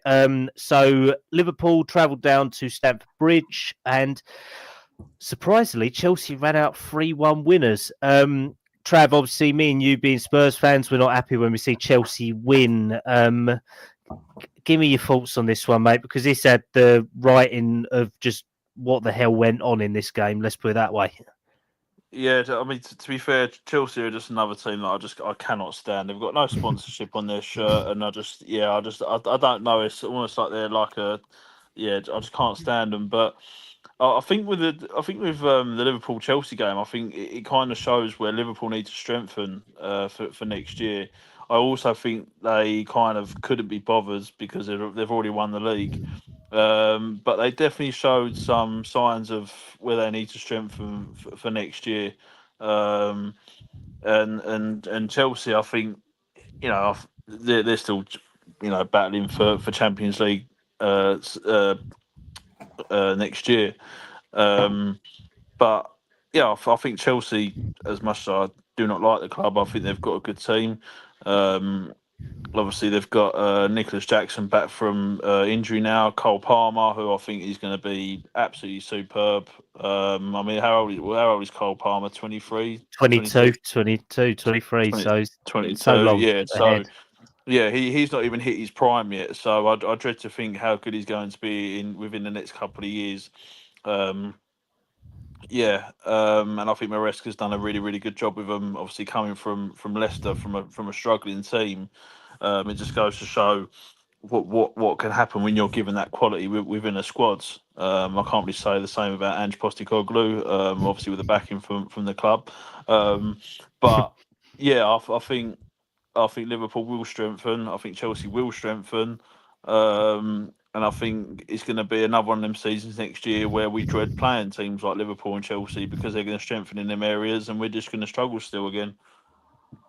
No, exactly, mate, exactly. And John, according to David Clark, the Scousers were on the piss all week and obviously Palmer FC turned up. Obviously, Cole Palmer did get a goal here. I think this was his first goal in about at least 10 to 12 games. Like Travis said, Liverpool were exposed in certain areas. You could see there was a lot of rotation in their squad as well. But Chelsea went with pretty much a full strength lineup in terms of what they went with. So, do you think a good game for Chelsea? Yeah, I thought they played really, really well. Do you know what I mean? I thought he was really, really good. And, for the caught Liverpool at a time, yes, they won the title sort of thing. They might have took the foot off the pedal. I get it. But Chelsea had to win. It didn't have to put any pressure on us getting into that top 5 spot as well. And Palmer turned up. He sure did. They got some good players there, Chelsea. They really have got some good players. Caicedo looks a really good player. Let's be real about it. Yeah. And also as well, you got Hernandez is coming out to form as well. I mean, I still don't really like goalkeeper Sanchez. I don't rate him at all whatsoever. Oh, he's crap. All of their goalkeepers are awful. Jorgensen, Sanchez, they couldn't catch a cold. Let's put it that way. That's a problem. That is a problem. Do you know what I mean? They need a world-class keeper. They've done $1 billion. They still haven't got a world-class goalkeeper, and they haven't got a world-class striker. That is the thing. And the worrying thing is, right? I mean, you spend all that money, and you haven't got those two key areas. That is the thing. And Chelsea could be about 2-3 players away for mounting a title challenge. Yeah, they could do another centre back as well. By the way, someone's going to be is one the thing like world class. You know what I mean? World class centre back. That's what they need. Yeah, but let's put it this way: if they're Isak, if they're a Botman, then they can mount a title challenge. Yeah, but at the moment in time, well, they've got a great keeper out on loan, Kepa Aspiralaga at he's doing Bournemouth. well. Yeah, Yeah. I don't get it. I don't understand that move at all whatsoever. I just don't know why. I mean, I don't think he's given a proper chance to Chelsea. Do you know what I mean? But he's out on loan. Maybe he's next season he'll come back as the number one keeper. You never know. Give him another chance. I think Kepa's done really well at Bournemouth. To be fair, and the fact he's out on loan from Chelsea, I think, given as you just said, Sanchez and the other guy they've got in goal are just they're not great, really, are they? Let's be honest. Well, their third choice keeper is a youngster, or he was young before. I mean, he's 22 or 23 now. He came over from Chicago Fire, and another just youngster that they brought in who's never going to play, but will probably get sold for an astronomical value. That's the great thing about Chelsea. They can always seem to make money on players who never do anything because they've got that bloody many. So. But obviously a great win for them, we have to say. Like you said, Trav, as well, it exposed Liverpool's weaknesses. I would say that they probably need a new left-back in the summer. They're going to need a new centre-back and at least one more forward based on who probably could leave this season. So let's How old's Van Dijk now? 32, maybe even 33. Yeah, he's probably only still got 2 seasons in him, maybe. I think that was what his contract extension was for, about a 2-year with an option of a third. And I think that's the same for Salah as well, to be fair. Right, let's jump to our Monday night kickoff. And it was a 1-1 draw for Crystal Palace versus Forest. I think Palace will be the happy fans out of this, to be honest. Forest have really fallen away now. I think it was just too far. It was a bridge too far for them, to be honest, and they've really struggled. And I really do appreciate what Nuno has done down there. So it'll be interesting to see how they do. But Palace obviously do have a big game ahead of them with the, I think, is it FA Cup's final or semi-final that they've got coming up? Final. Palace got a final against City. Yeah. So they've got a big one to play for, whereas Forest now, realistically, I would say, based on how the table is, they're still in with an outside chance of Champions League. They're sitting in the moment with Europa League. So I hope they can still get Europe, but it's a little bit tight. And obviously, John's Newcastle are very close, only 2 points ahead of them, with Chelsea 2 points ahead.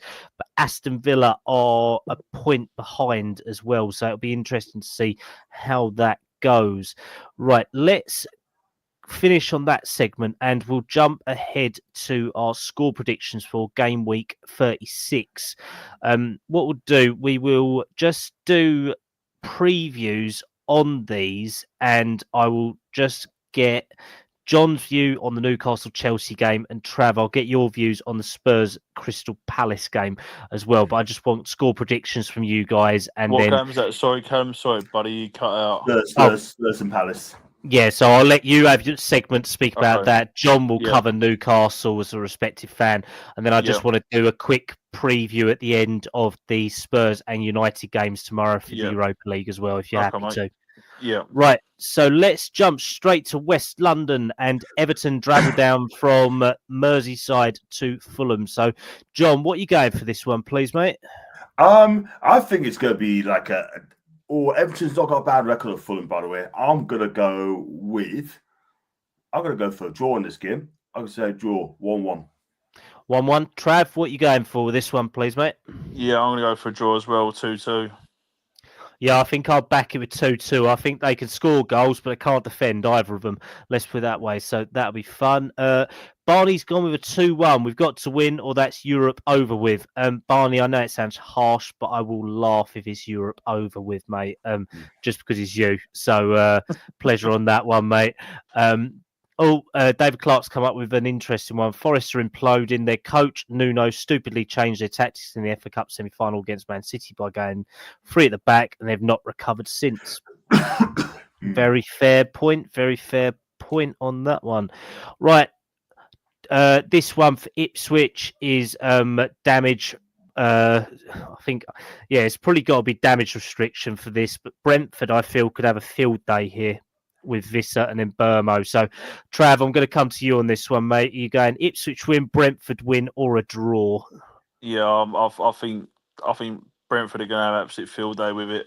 And I'm going to go for quite a brutal score. To be fair, I'm going to go about 5-0 Brentford. I think Whistler's going to get a hat trick, and I think they're just going to have the time of their lives at Ipswich. Do you know, I would actually have fun watching that, to be fair. John, what are you thinking? Damage limitation or Ipswich really not, their fans not going to be happy? I think Brentford's going to go out there and just enjoy themselves. And Ipswich, we know they're down. They've got now to play for. What Ipswich can do is just go out there and play for the futures as well. Do you know what I mean? But I'm going to go, it doesn't look good for Ipswich. I'm going to go 4-1 to Brentford. 4-1. 4-1 to Brentford. Very fair and very respectable. David Clark's gone 2-1 Everton. And he's back to you, John. 4-1 for Brentford as well. I'm going to go 4-0. I don't think they got 5 in them, but I'd go 4. And I think that'd be quite fair. Right, talking of giant killings, let's go. City versus Southampton at St Mary's. It's that bad that my mate who lives in Essex near me has a Saints season ticket. He stopped going in January. So he'd already agreed that the season was over by then. So, John, I'm going to come to you on this one. What are we thinking? Haaland getting the golden boot from this one? 10 goals in one? Or do you think a little bit of damage limitation from the Saints? I thought Haaland's out for the season. Well, he might just miraculously recover for this one because he knows it's a field day. Well, if that's the case, then it doesn't look good for Saints, does it? I'm going to say, but Manchester hasn't got a good record at Saints, haven't they, really? And they're not scored a lot of goals neither. So I'm going to say, 2-0 to Man City. Fair enough. Trav, are you thinking a killing or just a little bit of a knock by the wayside? Yeah, I think City are going to absolutely kill them. I think Haaland just says he's going to get the golden boot, and I think De Bruyne is going to get a hat trick. Brilliant, lovely stuff. So let's see how that one's going to go. Oh, apparently Haaland was on the bench for City's last game, so you never know. Maybe he does kill him, but we've got a 3-0 to City. I'm thinking, well, Spurs managed to put 5 past them back in December. So I'm thinking that potentially a 5 or a 6-0 might be on the cards here.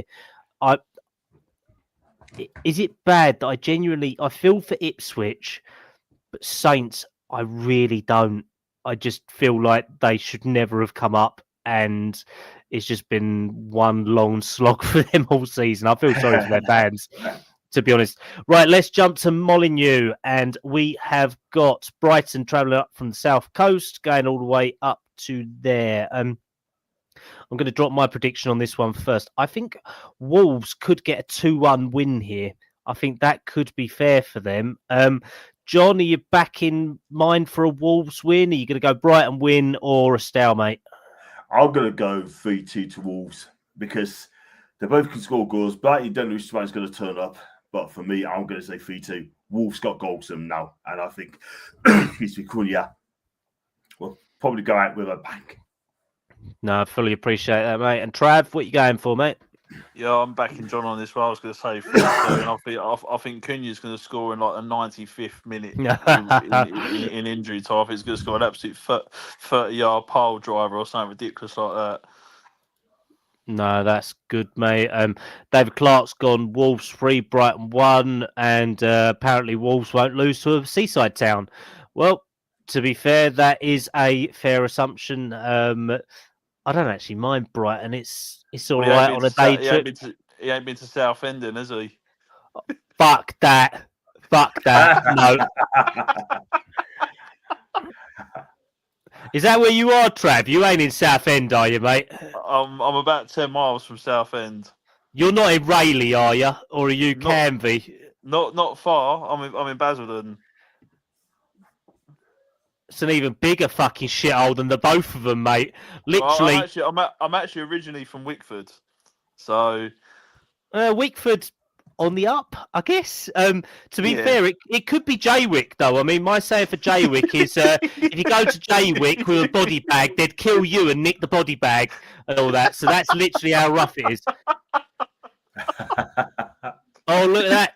Oh, my God. David Clark's a Harlow, lad. He's a Harlow boy. Jesus Christ, David. You got out safely, mate. You're one of the only ones that got out safely from there. Luckily, me and Harry are just north of Stansted. So, literally, we're so close to either Basildon, I go there for work. Southend, I go there to... I don't go there. I just choose not fish and to. chips. Fuck off. Fish and chips and seagull. There we go. And Harlow, I just drive past it. Or I just go on the M11 and just go, bye. But in all honesty, I joke about all of these towns. It's all a laugh. It's all for the podcast. So it is good. But right, where were we? So we've done the Wolves Brighton game. Right, let's go talking to Seaside. Right, we're going to Bournemouth. Aston Villa are going on a day trip, and they have got a respectable game against Bournemouth. Trav, I'm going to come to you on this one, mate. Do you think Bournemouth could do another big top six side, or do you think Villa have enough about them in this one? Yes. So I've just got to say, John's probably thinking, where's Wickford? Where's Basildon? Well, no, John was down at Enfield Town the other day and all that. John was down there, yeah. I was. I did. I was there. I mean, I've done a vlog, and it's really good. Packed as well. Again, St Albans now relegated from the National League South. Unfortunately, Enfield stayed up. Yeah, no, John was just round the corner to Tottenham's training ground where I work and all that. So, I mean, he weren't far from there. I mean, he didn't know where the fuck he was going while he was down here, but he typed in his maps. He just went, oh, look, Enfield Town. There we go. We got there. And then he just turned back around and went up north again, didn't you, John? I did. Oh, it's a good day. It's a good day. I think there's going to be a real surprise in this game, and I'm going to go with a Bournemouth win, and I think Bournemouth are going to win 2-1. Ooh, okay. John, are you backing a Bournemouth win, or do you think Villa could do it? I hope Bournemouth win the game. I really do. And I think they'll do it. I think I'm going to say 2-1 as well. I reckon this could be an interesting one. I'm going to go for a 3-3 spicy draw. I think this has got goals in it, to be honest. So I hope I'm wrong. I would love Bournemouth to win it, to be honest, just to keep take Villa fans down a level. They've been piping up quite a lot recently, especially about the changes of the games over Spurs' fixture before the Europa League final. So taken down a little bit, even though they got a change when they was in the Europa Conference League. So we'll see on that one. Right, John, your time to shine, mate. Obviously, give us a little bit of an overview on this game and where you think it's going to go. This is a game we need to win. We have to win this game. A point would be okay. It might be okay, but we need to win this game because I think Forest and Villa plays before us anyway. So if Villa lose against Bournemouth and we get a point might be okay.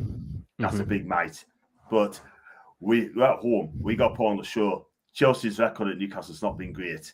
Yeah, not been good at all. We played them at home in the Carabao Cup and won by 2 goals. I think it's 2-0 or 3-0. And we looked good that day. But we've got to turn up. We really have got to turn up because this is the match of all matches. And I think win this game and then we could get Champions League. That means Chelsea have to win both games and win well. But if Arsenal gets beat off Liverpool, which is possible, and we win that game, We'd be a point behind Arsenal going into Emirates a week on Sunday. Win that game, we could go above them. So we must win Chelsea first. We have to beat Chelsea first.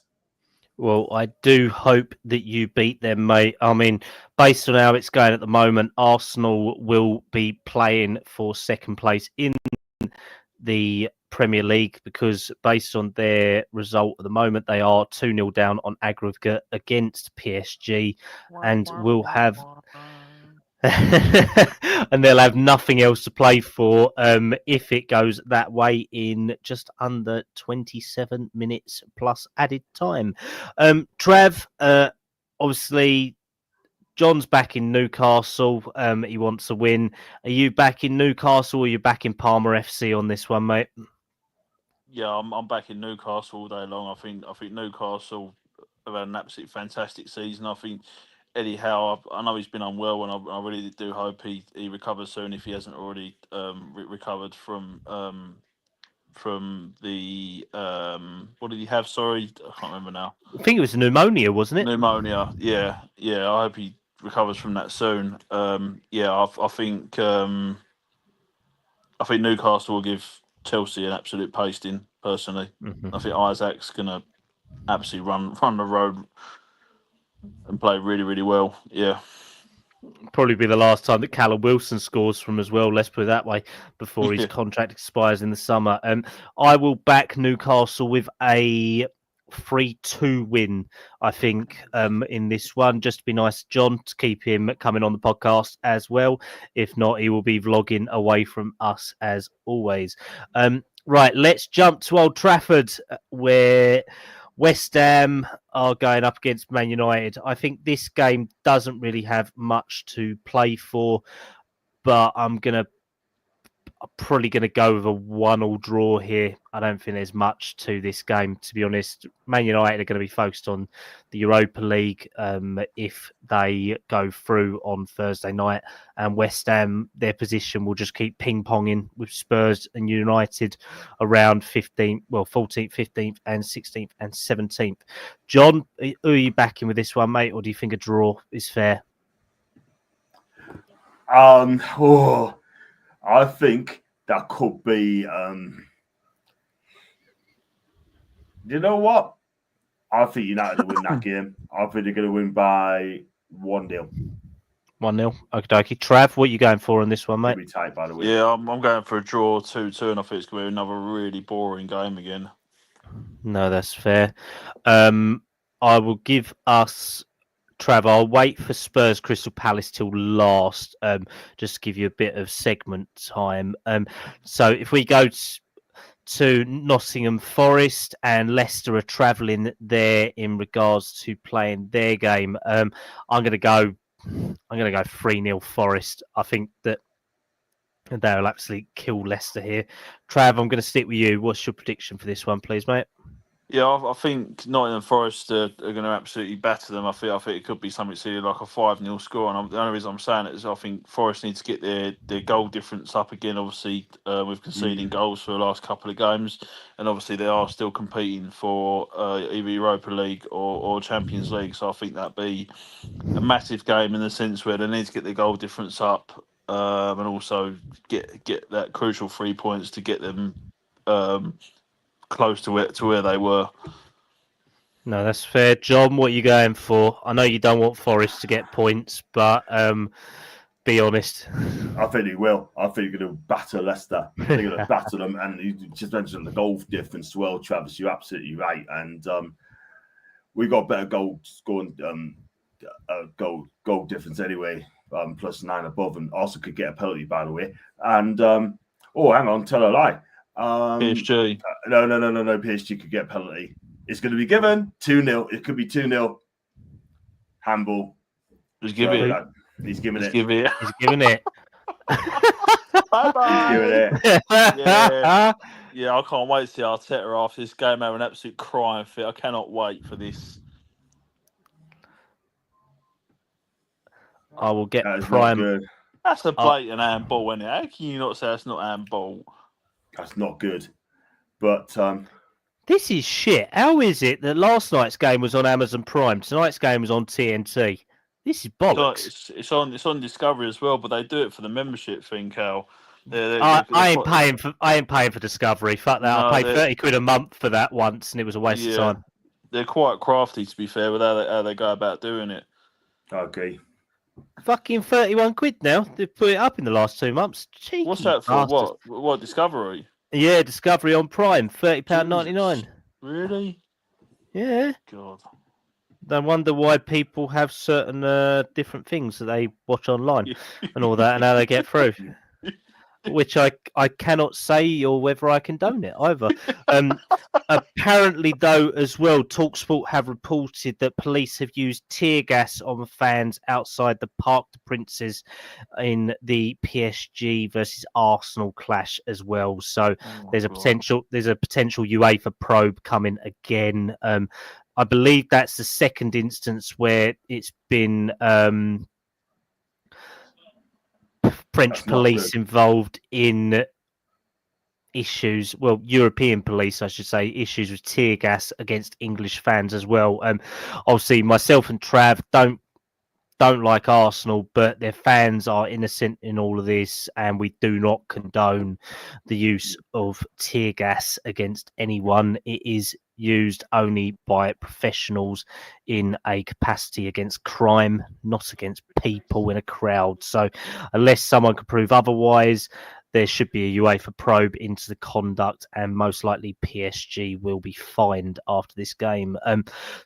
So we've covered Nottingham Forest versus Leicester. Let's jump on to Liverpool versus Arsenal. And John, you can keep us up to date on the penalty as well, if it's it's just going to take it now. Dude's taking it, but I think it's Vitinha.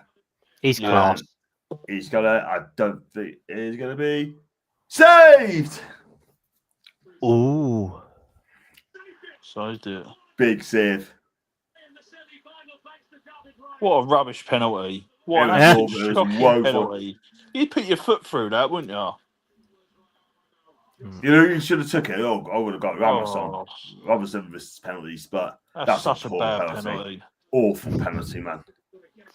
Well, that does keep Arsenal within a chance of recovering, and if anything's proven by the Inter and Barcelona games last night, that any goals are possible.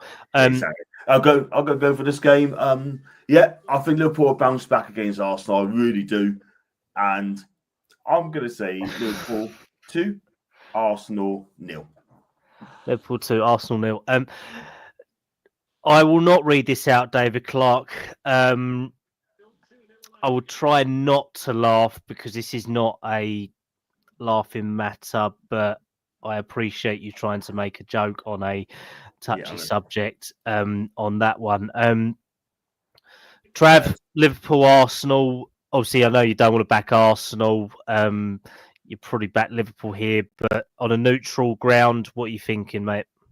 On a neutral ground, I think I'm going to go 2-2. I'm going to go with a draw.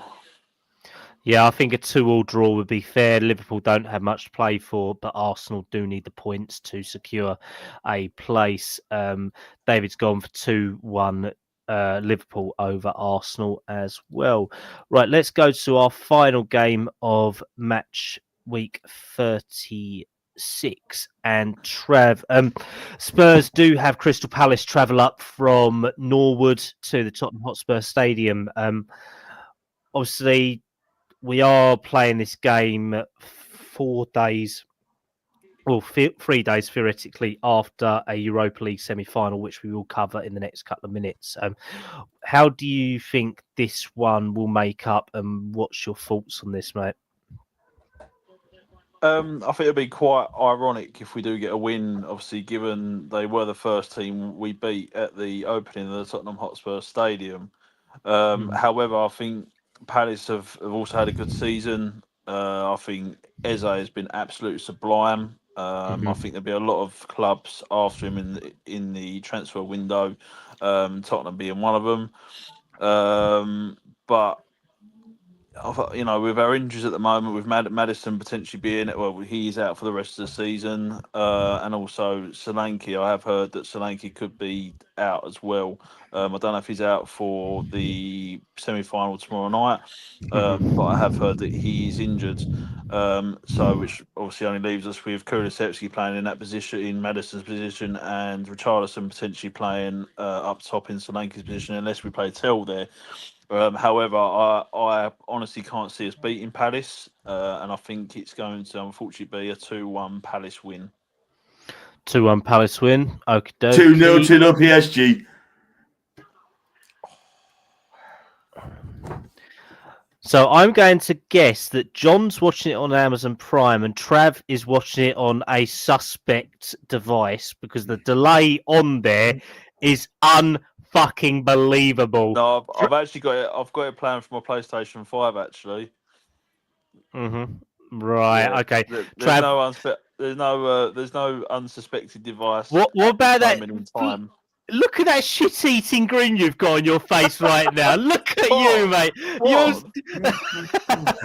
Don't know what you're about, mate. Yeah, there we go. That PS5 is glowing, mate. There's no sticking inside at all. It's just, yeah. I am sorry. David Clark's gone for a 3-1 Spurs win. Barney's gone saying London derbies are always difficult to call, so he's gone for a 1-1. John, what's your prediction for this one, please, mate? Spurs Palace. It's a tricky game. Palace, you don't know which Palace going to turn up, don't you? And Spurs need to win to boot it up. I'm going to say a tight 2-2 draw. 2-2. Okie dokie. I will always back Spurs because I am still that delusional even after all of this season. So I will go for a 3-2 Spurs win on that one. I know we'll concede goals. Vicario's going to let it go through his legs because he ain't going to play Kinski for that. So obviously tomorrow night we've got 2 respective Europa League semi-finals with Manchester United playing Bilbao at home at Old Trafford with a respectable, I believe, is it a 3-0 lead that they've got on aggregate tomorrow night? Let me just take a look. 3-0 United. 3-1. It's 3-0 to United. 3-1 to you guys. Yeah, so I mean, what's our predictions for the Man United Atletico game? For me, I'm going to say, the 3-0 up anyway, so you just pick a number. But I'm going to say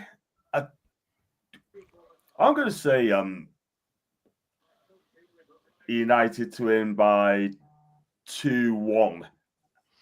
2-1, so that'll be a 5-1 aggregate score. Trav, are you going for a United win tomorrow, or do you think Bilbao could turn it around at Old Trafford? I think United are going to bottle it. Do you reckon? I think they're going to bottle it. Yeah, I don't think they can hold on to a 3-0 score. I think they're going to bottle it, and I think Atletico are going to really, really go for it. The same as Bodo Glimt will against us tomorrow night. I think they're really going to go for it. So you reckon that Athletic Bilbao's got at least 4 goals in them to score at Old Trafford? I reckon so. Yeah.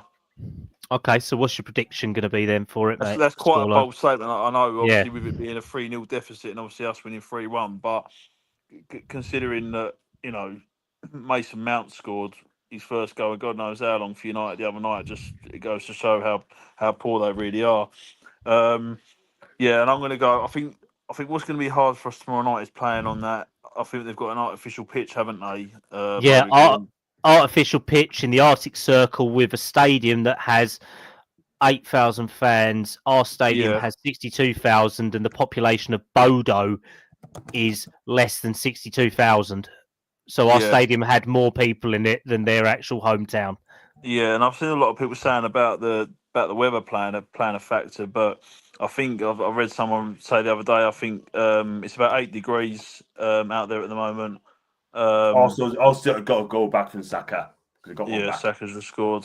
That only be the 2 factors for me is the plastic artificial pitch, whatever you want to call it, and the weather that people for some reason moaning about. But if you can play in 8 degrees in England, you can play 8 degrees in the Arctic Circle. I think the pitch will have a massive factor on how we play tomorrow night.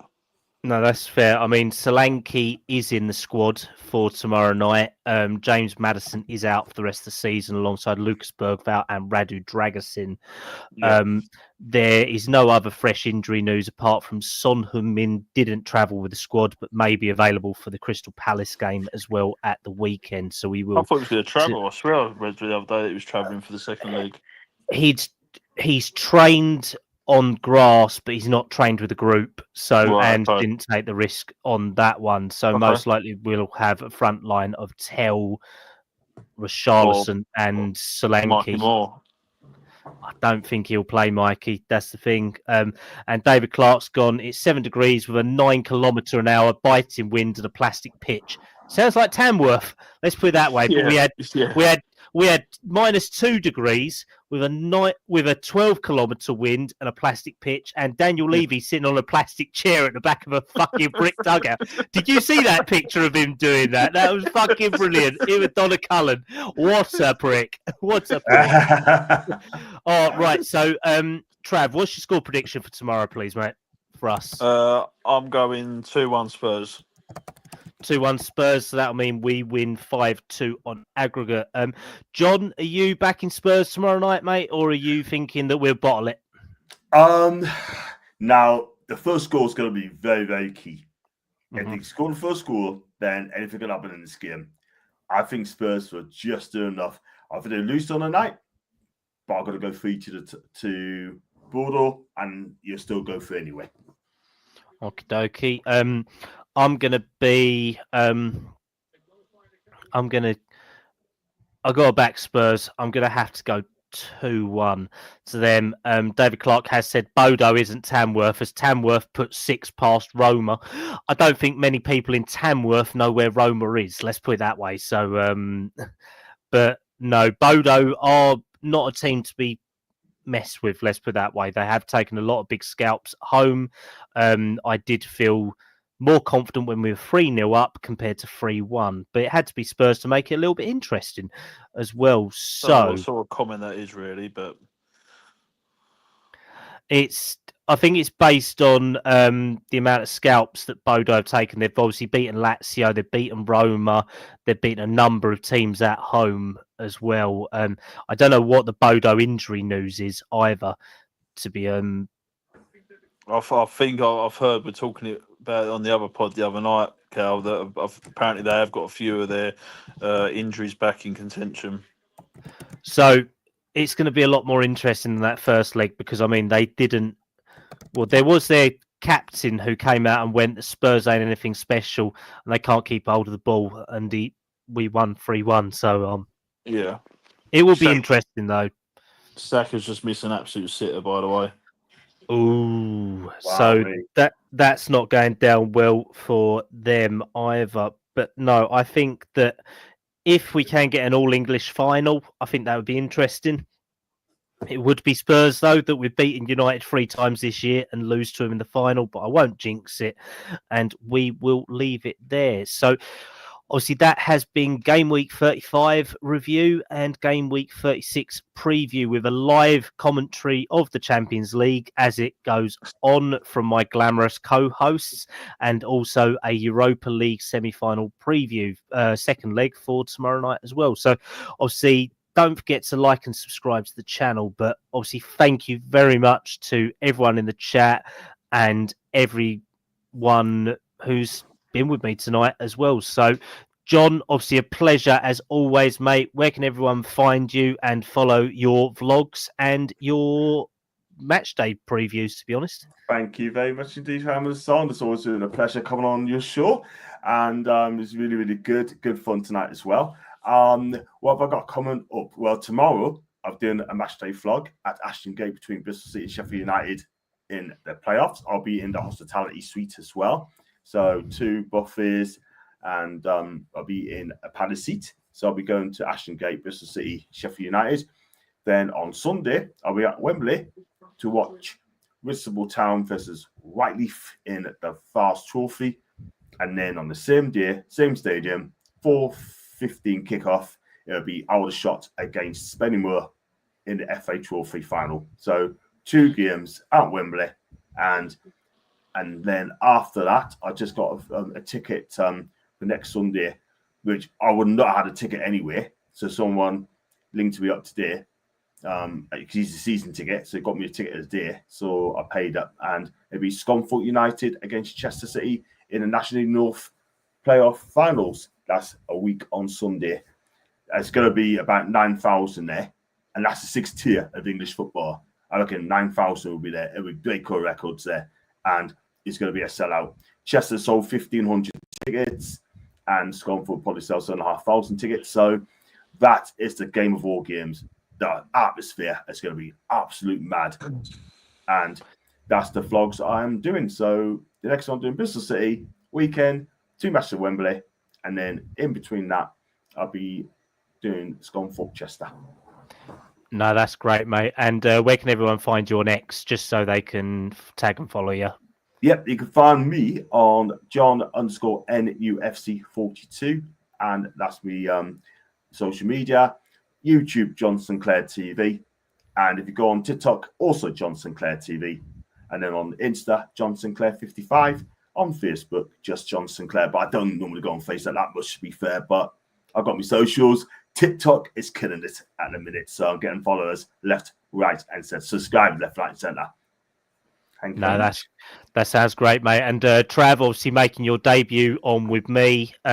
Sorry you've had to put up with my antics on another podcast and not just on Harry Spurs one. But it's been a pleasure as always, mate. So where can everyone find you and all your work that you do with your mental health support as well, please, mate? Yeah, absolutely. Pleasure to be back on tonight, Kallum. Thank you for having me on. An absolute pleasure, obviously, speaking to you as well, John. I know we might have done one pod before, but I know we have spoken on X before. So, yeah, absolute pleasure. You can find me on X at Official Caster. And I am also on LinkedIn, where I do a lot of my men's mental health work and mental health within the workplace. And obviously, I've got my qualification today, so I'll be doing a lot more with that within the workplace. And mental health in general is something I'm extremely passionate about, and has a very close place to my heart. So yeah, if you are on LinkedIn, hit me up on there, and you can see all the work that I currently do. Great to obviously have my debut on here tonight. I would love to take part in more of these Premier League pods, as well as obviously doing the Scarfey Spurs Talk as well. These podcasts are absolutely fantastic to do. Always great to meet new people and talking all things obviously Spurs and football. It really does make a difference to me, that's for sure. No, it's been a pleasure having both of you on. So just before I do all of my boring tags, obviously Harry is sitting his GCSEs at the moment, so I will be covering a number of the pods on Mondays and Wednesdays up until the end of the season, and maybe most of the Monday games as well, whilst Harry is studying and sitting his exams. So I'm afraid you'll have to put up with my ugly mug for a couple more weeks going forward, but it is always a pleasure. And thank you very much for Harry for continuing to let me do this. So if you would like to follow Scarfey Spurs Talk, you can follow us on X, you can follow us on TikTok, you can follow us on Facebook, you can follow us on YouTube as well. We're doing a load of shorts at the moment. We'll be releasing hopefully daily, if not multiple daily videos as well, in regards to Premier League content, in regards to Spurs content as well. You will unfortunately see me on some of them as well, because I seem to have a lot more lunch breaks than other people do at work. But that's a luxury that will probably end soon. So don't forget to like and subscribe to the channel. If anyone wants to follow my content, you can follow me at Kallum Stubbs 97 on X. You can follow me on Park Lane Podcast on a Sunday at 7:00 as well. Obviously, just go and follow Harry's content. Follow Travis. Follow John, follow everyone else who's been on a Premier League podcast with me this year, and follow everyone who goes on Scarfey Spurs Talks. And obviously, thank you very much to everyone who's been in the chat tonight. And we shall be back on Monday night at 7:45.